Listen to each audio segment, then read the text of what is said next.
talking with Rebecca Ryan, who is head of Next Generation Consulting. I want to talk about you for a couple of moments. How did you get into this work? I saw in your resume you said that you coerced a degree in economics from Drake University.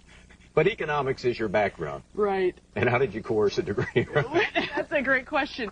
Well, I think the people at Drake would probably agree that I was one of the more challenging, push-the-envelope kinds of students. I know that my parents could probably certainly say that about me as a child.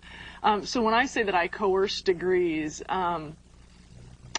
Drake and I won't soon be forgotten at my alma mater. But how I got into this business, Mike, is that I am a Gen Xer, and I am sort of a poster child. I had 4 jobs in 5 years after graduating, and just realized that the corporate thing was just not going to work for me. Why wasn't it going to work for you? Well, where shall we start? Too many rules?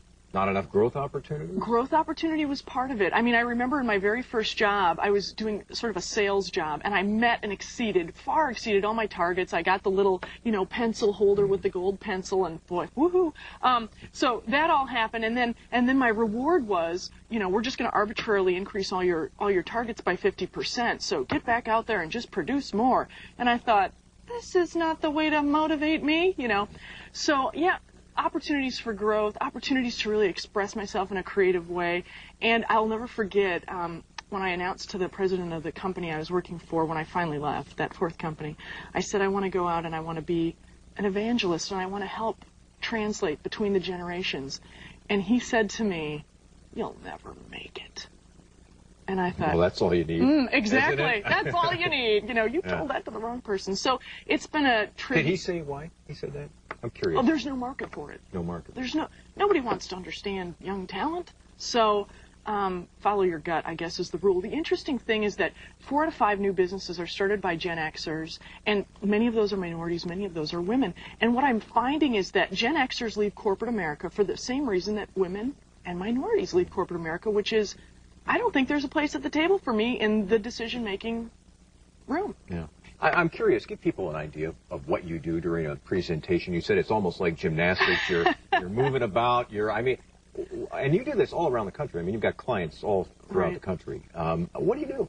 Well, when I'm on the platform doing a presentation, we typically have 400 to 500 folks in the room, and I tell stories, and I get pretty animated about it. And there's one of my favorite stories is about a manager who called me up once, and he was a typical sort of a Beetle Bailey manager, and so I go into my thing where I'm marching as I'm telling the story. I just try to have fun. I mean, for me, the platform is a way to be creative. Yeah.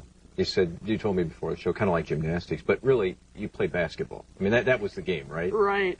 And you played overseas for a while. Yeah, I played professional basketball in Europe. It was an accident. Sometimes your bad news is your good news. And my bad news is I blew my knee out twice in college. So there was not going to be an opportunity for me to play in college. So I took my junior year abroad and went to Budapest, Hungary, and accidentally ran into the biggest, hairiest group of women you have ever seen in your life. And I tried out for the team, and I'm trying not to picture that. I know. Can you play defense with your arms down, please? But tried out and made the team. So I got to play basketball, professional basketball in Europe, and at the time there was no WNBA here, so I would never have been able to have that experience. Life lessons from that experience? Sometimes the world has a bigger dream for you than you have for yourself. Really? And that's in 1 year you kind of decided that's what's in store.